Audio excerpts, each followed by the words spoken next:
Bienvenidos, soy Óscar Valladares y esto es Informe Extra. Este domingo 13 de abril se cumplen 50 años del estallido de la Guerra Civil del Líbano, un conflicto que desangró el país entre 1975 y 1990 y cuyos efectos tienen repercusión al día de hoy.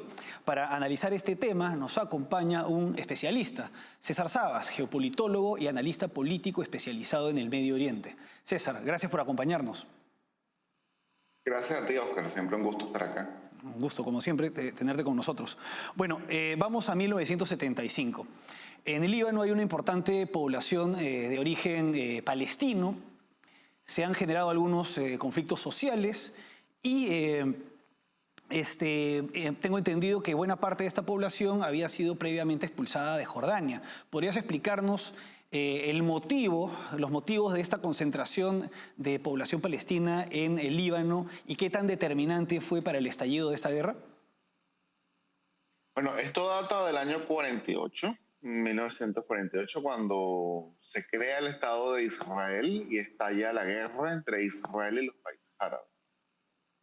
Los líderes árabes habían emitido una declaración vía radio diciéndole a toda la gente que estuviese en lo que era el mandato británico de Palestina, como se llamaba hasta ese entonces, y en las zonas donde se había decretado la creación del Estado de Israel, que abandonaran la zona porque los ejércitos árabes iban a entrar e iban a echar a todo el mundo al mar. Es decir, básicamente iban a hacer un genocidio. Gracias a esa declaración hubo muchos palestinos que abandonaron sus zonas y digamos que huyeron a distintos países, los que estaban más cerca. Unos se fueron para Egipto, que en ese entonces tenía en mano Gaza, otros se fueron a Jordania, otros abandonaron hacia Siria, otros hacia el Líbano, etc. Se crea el Estado de Israel y por supuesto Israel no permite que esa población regrese, porque además venían los refugiados judíos de países árabes, que habían sido a su vez expulsados de sus países árabes. Caso Egipto, Siria, etc. Entonces Israel decía, bueno, yo tengo que asumir ahora estos refugiados, yo les voy a dar alojamiento, denle ustedes alojamiento a estos refugiados árabes, denle la nacionalidad de todo.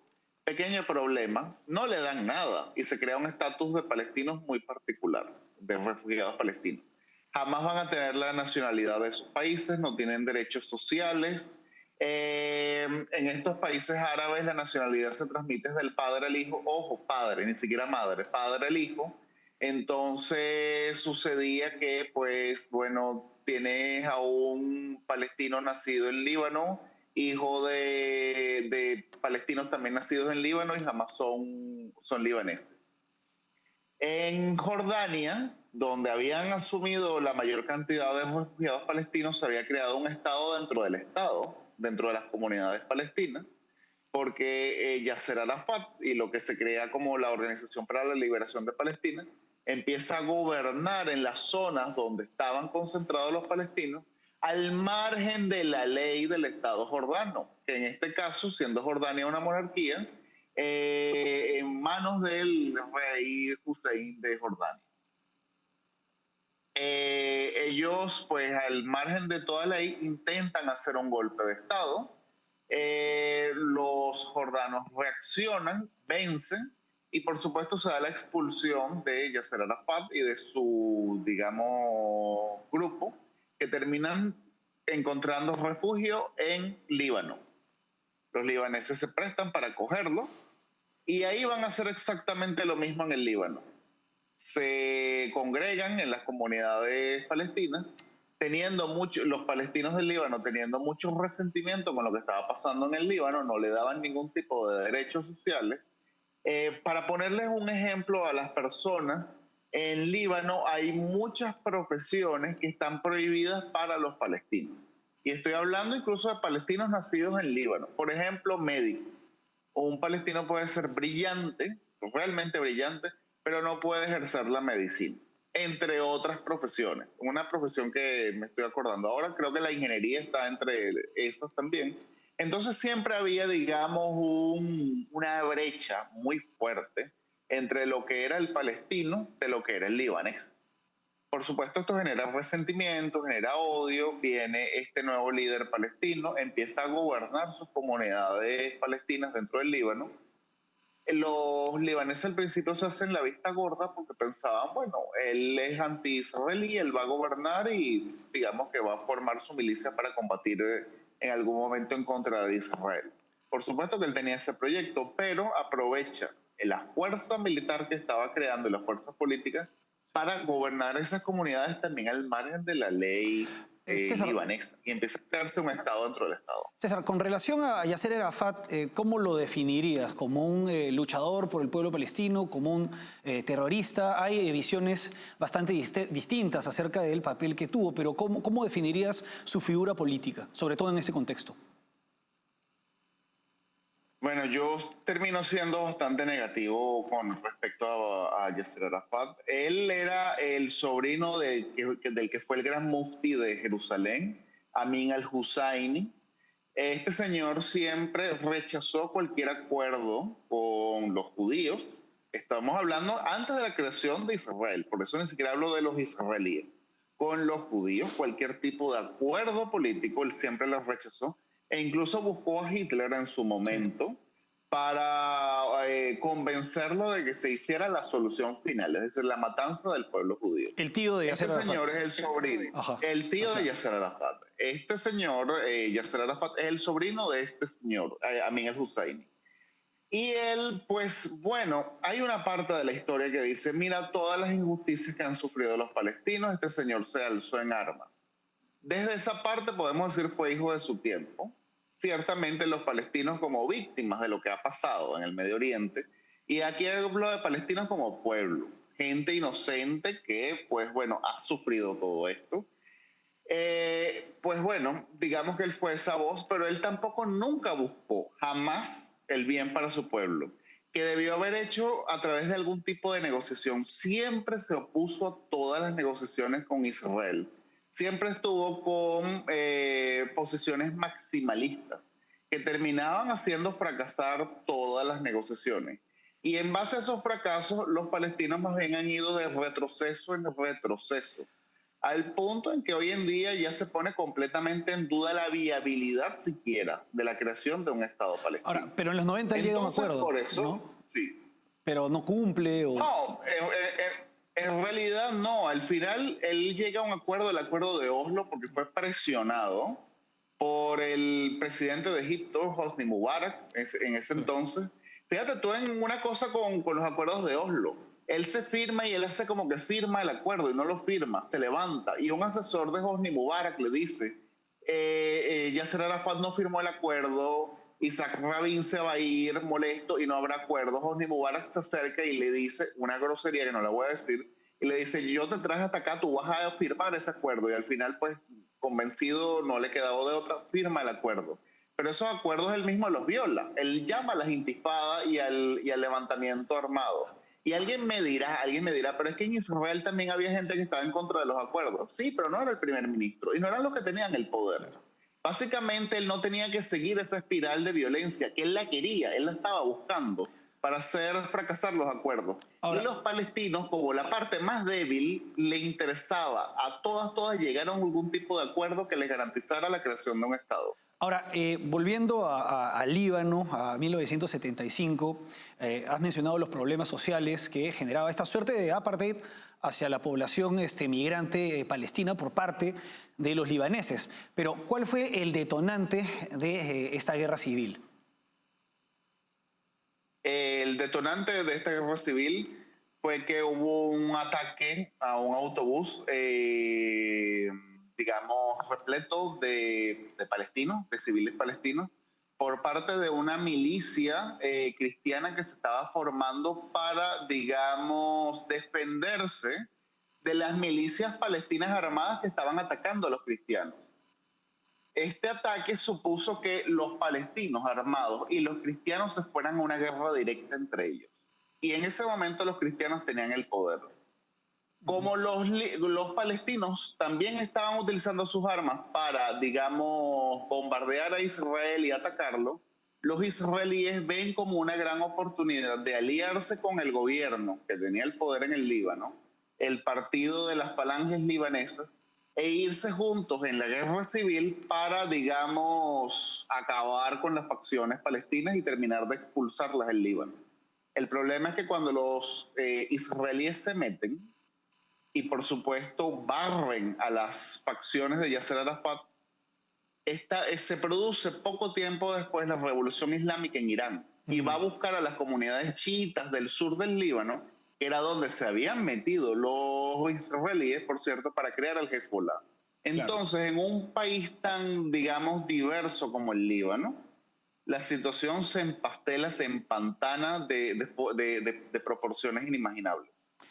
César, antes de ir al segundo bloque, avancemos unos años. En 1982, Bashir Gemayel, líder de la Falange Libanesa, partido fundado por su padre en 1936, es elegido presidente. Y antes de asumir el cargo, es asesinado. ¿Qué impacto tuvo este magnicidio?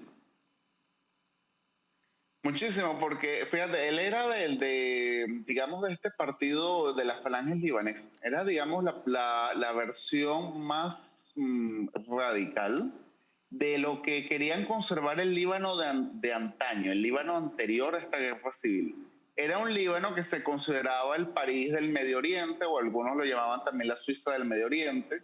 Era el país de la banca, de las libertades en el Medio Oriente, iban de todo el Medio Oriente al Líbano a hacer, digamos, la fiesta, por así decirlo, pero era un país gobernado por los cristianos, o sea, era un Líbano por y para los cristianos. No solamente los palestinos estaban excluidos, comunidades como los chiitas, por ejemplo, si bien no estaban excluidos legalmente, no tenían acceso al reclutamiento en el ejército, ni tenían acceso a la educación en muchas ocasiones. Entonces este era un Líbano muy moderno, pero para su, digamos, clase, no solamente clase política, su comunidad religiosa. Ellos eran los que lo querían conservar. Una vez que esta familia es atacada de esa forma, y sobre todo las falanges libanesas, los cristianos empiezan a irse abajo, se van en picada. Y es el ascenso de otros grupos, de otras facciones, tanto de los radicales sunitas como de ahora el Hezbollah, que va a tener el apoyo de Irán. Y ahora, por el contexto y el nombre de este partido político, recordaría pues a la Falange Española. Digamos que hay alguna inspiración, me imagino. Sí, era un grupo profundamente nacionalista, digamos que vendría siendo de la derecha política. Algo muy importante, son identitarios, o eran identitarios, pero algo interesante, ellos eran identitarios no árabes, identitarios fenicios. Ellos tenían una política fenicista. Ellos decían que, digamos que lo que los unía a ellos con los árabes era la lengua árabe, pero ellos eran fenicios, descendientes de los fenicios con otra cultura. No en vano tienen una bandera un tanto distinta, con colores un tanto distintos al resto. Y esto era algo muy característico porque los libaneses sunitas tienden a ser más bien pro-árabes, panarabistas. Sus primos están en Siria, en otros países. Por supuesto, los chiitas, otra cosa. Pero esta identidad nacional libanesa que estaban creando ellos, que no tienen, que tienen mucho de razón en ciertas cosas, pero es, digamos, era excluyente de los otros libaneses. Efectivamente, ¿no?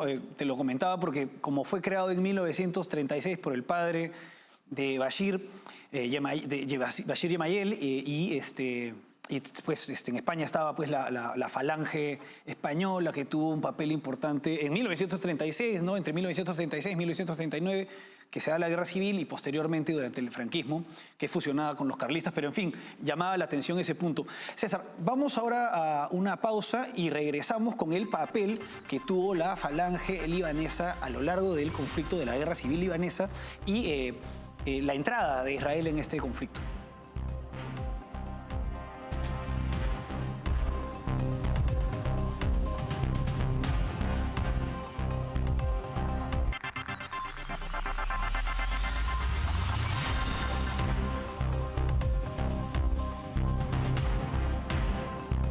Seguimos en Informe Extra acompañados por César Sabas, geopolitólogo y analista político especializado en el Medio Oriente, analizando la historia de la guerra civil del Líbano y la repercusión que tiene hasta el día de hoy. En el bloque anterior estábamos conversando acerca del inicio del conflicto y los bandos enfrentados. Ahora, César, como mencionaste en el primer bloque, Israel entra en la guerra. Se da la Operación Paz para Galilea. Pero ¿cuál fue el motivo del ingreso de Israel en este conflicto en 1982? Tengo entendido que previamente, en años anteriores, también habían incursionado en Líbano, pero ¿qué motivó en este contexto su entrada en el conflicto? Es que si nosotros vemos geográficamente, está Galilea, que es como una especie de gran valle, y al norte tiene ya el Líbano, y el Líbano es montañoso. Entonces, quien controla esas montañas ataca fácilmente a Galilea, que es de paso una zona estratégica para Israel porque es donde está el agua de Israel. De ahí va hacia el resto del país. Entonces, desde estas montañas del Líbano, los grupos de Yasser Arafat, que estaban gobernando de facto la zona, lo utilizaban para atacar a Galilea y hacían incursiones constantemente. Y pues lanzaban sus cohetes y hacían incursiones, eso era todo el tiempo. Entonces, pues eso es lo que motiva a los israelíes de entrar y hacer una zona de amortiguación, más o menos como lo están haciendo en estos momentos con el Hezbollah, pero teniendo en cuenta de que estos eran unos extranjeros y enemigos del gobierno central del Líbano, pensaban que la situación iba a ser más manejable y más fácil. Y incluso que iban a buscar algún tipo de aliados locales para, digamos, crear algunos títeres. Que de hecho lo hacen porque en el sur del Líbano consiguen comunidades cristianas, muy pocas, la mayoría de los cristianos están hacia el centro del país, de los cristianos en Líbano, lo que se llama el Monte Líbano, que ese es su nombre precisamente, el Monte Líbano. Pero bueno, en el sur ahí habían algunas pequeñas comunidades cristianas y ellos, los israelíes, logran armarlos, les dan asesoramiento militar y los llaman el ejército del sur del Líbano. Una vez que Israel tiene que irse de esa zona, retirarse, evidentemente que no los deja ahí, se los lleva para Israel y les da la nacionalidad. Y ellos están todavía en Israel, son libaneses con nacionalidad israelí y piensan en algún momento volver.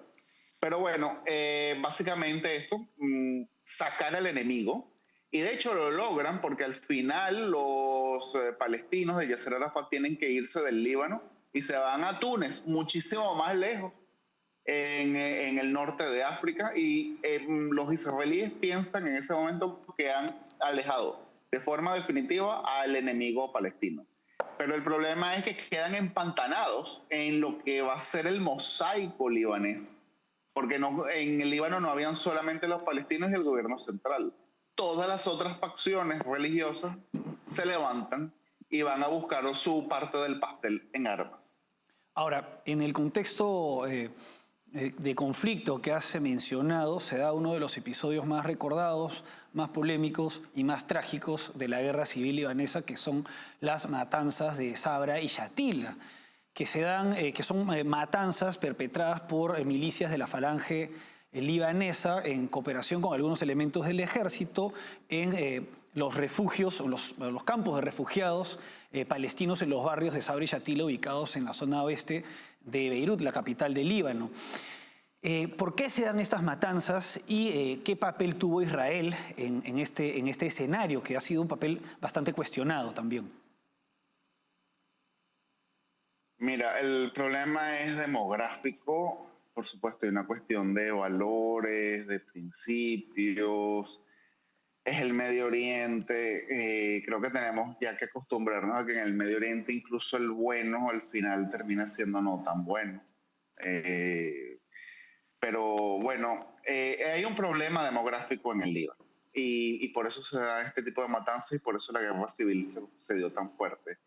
Estamos hablando del presidente libanés, que es un cristiano. En el Líbano, digamos, dividido confesionalmente, cuando se crea el Líbano y se van los franceses, deciden, bueno, vamos a tomar el número de personas por confesión y de ahí decidimos los cargos de gobierno. Y en ese momento la mayor parte, o digamos el grupo más numeroso, eran los cristianos maronitas, que son católicos, pero digamos con un rito muy propio y una identidad muy propia. Entonces a ellos en ese momento era como el 45%, el 50% de la población le dan la presidencia. Luego venían los musulmanes sunitas, entonces le dan el cargo de primer ministro. Luego venían los musulmanes chiitas y dicen, bueno, el presidente del parlamento va a ser musulmán chiita. Luego venían los drusos y así van, y así le van dando los cargos. Pero el problema es que eso lo dejan pétreo. ¿Y cuál es el problema? Desde ese entonces, estamos hablando, si mal no recuerdo, los años 40, desde ese entonces no se ha hecho otro censo poblacional en el Líbano.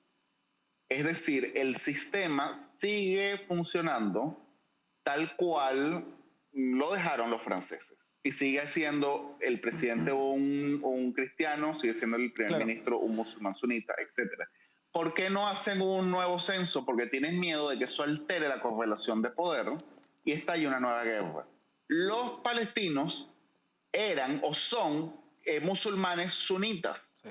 Así que los cristianos que tenían el poder tenían pánico de una inmigración sunita que alterara el equilibrio demográfico en favor de los sunitas y los expulsara a ellos del poder. Así que tenían que acabarlos de cualquier forma, sea expulsándolos a otro país o sea procediendo al genocidio. Y los israelíes, que eran sus aliados en esa guerra civil, se prestaron para eso haciéndose la vista gorda. Ellos podían detenerlos, sabían lo que se estaba tramando, simplemente decidieron hacer la vista gorda. Y murieron... En parte también porque estos soldados libaneses o estos militantes libaneses que entran al campo de Sabra y Shatila también tenían dolores de la guerra civil libanesa, palestinos que habían matado a sus propias familias, a sus amigos muy cercanos. Entonces este es el problema cuando estas guerras se prolongan, que es odio tras odio, tras odio, tras odio. Ahora, entre 350 y 3.500 personas fueron asesinadas en estos campos de refugiados en este contexto de guerra civil. También tuvo importancia, digamos que fue una venganza en parte por el asesinato del líder cristiano maronita de la falange libanesa, Bashir Gemayel. Hay una película muy interesante que es Vals for Bashir, de animación, que recrea este episodio. Es un veterano de la guerra que va buscando compañeros de la guerra y va recordando estas matanzas y la participación de Israel en la Operación Paz para Galilea y el episodio de las matanzas de Sabra y Shatila. Ahora, en este episodio sumamente trágico tuvo un papel recordado y cuestionado el futuro primer ministro de Israel, Ariel Sharon, quien era entonces ministro de Defensa. ¿Por qué se le cuestionó el papel? ¿Él estuvo presente o qué fue lo que sucedió? Sí, de hecho, era uno de los altos comandantes, si no el más alto comandante de Israel que estaba dirigiendo la intervención en Líbano. Evidentemente que le llegaba la información y sabemos que la inteligencia israelí es muy buena. Así que los israelíes tenían que saber lo que se estaba tramando, lo que estaban preparando sus aliados. Y bueno, simplemente decidió hacerse la vista gorda. Tal vez porque detener ese ataque hubiese molestado profundamente a sus aliados cristianos en el Líbano y hubiese, digamos, en la visión israelí desembocado en el fracaso de la operación, que al final terminó siendo un fracaso. Hay que reconocerlo. Pero bueno, poniéndome un poco en los zapatos de Ariel Sharon, también es que, bueno, como yo lo dije, es el Medio Oriente, ellos también tienen sus propias heridas. Ellos te podrían decir, bueno, pero es que estos militantes palestinos, también toda la desgracia que han hecho. Yo en lo particular digo, bueno, pero estamos hablando de gente inocente que fue asesinada. O sea, no fue a Yasser Arafat que fueron a buscar ni a sus militantes armados.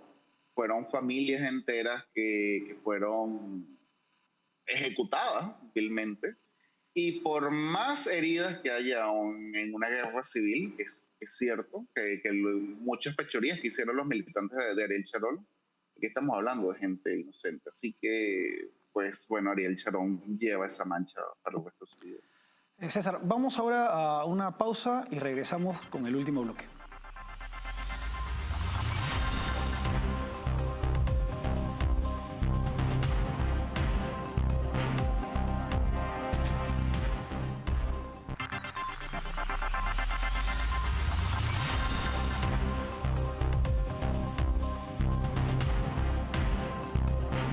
Seguimos en Informe Extra analizando la historia de la guerra civil del Líbano, acompañados por César Sabas, geopolitólogo y analista político especializado precisamente en estos temas, en los conflictos en el Medio Oriente. César, a lo largo de esta edición hemos analizado el contexto en el que estalla el conflicto de la guerra civil libanesa, los distintos bandos, y bueno, un episodio sumamente trágico que es uno de los más recordados de este conflicto, que fueron las matanzas de Sabra y Shatila. Ahora bien, ¿podrías señalarnos cuál es la repercusión que ha tenido esta guerra y qué efectos ha tenido hasta el día de hoy? Hay dos repercusiones fundamentales. Una, y ya lo hemos visto, la creación del Hezbollah. Irán, que en ese momento estaba viviendo su revolución islámica, necesitaba, para expandirla, alguna comunidad que estuviese ávida de recibir la revolución islámica. Y lo consigue en el sur del Líbano, una población chiita, justo como era la revolución islámica de Irán, chiita, de corte chiita.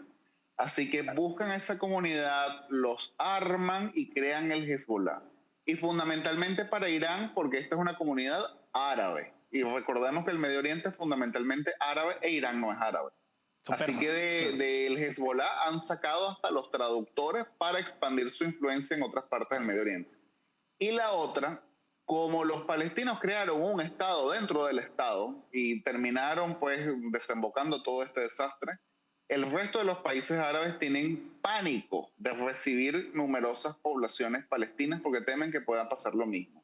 Y ahí podemos entender la reticencia de Egipto, tan frontal, una reticencia, digamos que hasta tan violenta, a recibir a los palestinos de Gaza. Porque para los egipcios es un tema existencial. Por más que Trump amenace, ellos creen que si reciben a unos 500.000 hasta 1 millón de palestinos de Gaza y los dejan ahí, tarde o temprano se va a crear una especie de Hamas, otro estado dentro del estado, y puede terminar haciendo colapsar el mismo estado egipcio, que haya una guerra civil en Egipto. Así que por eso los amenacen con aranceles, sanciones, lo que sea. Le tienen pánico a recibir numerosas poblaciones palestinas. Efectivamente, y esto se ha visto justamente en los últimos años a raíz de la guerra civil, la guerra en la Franja de Gaza, a raíz pues de este ataque pues de Hamas a Israel, que ha llevado a un conflicto que terminó yendo más allá de las fronteras de Israel y de Palestina, y que incluso incorporó pues el Líbano, con estos enfrentamientos y estos ataques que se dieron entre de Israel hacia las milicias de Hezbollah, que se sumaron a los ataques contra el Estado hebreo. Bueno, César, ha sido un gusto tenerte con nosotros, como siempre. El gusto es mío, Oscar. Bueno, hasta aquí Informe Extra. Muchas gracias por acompañarnos.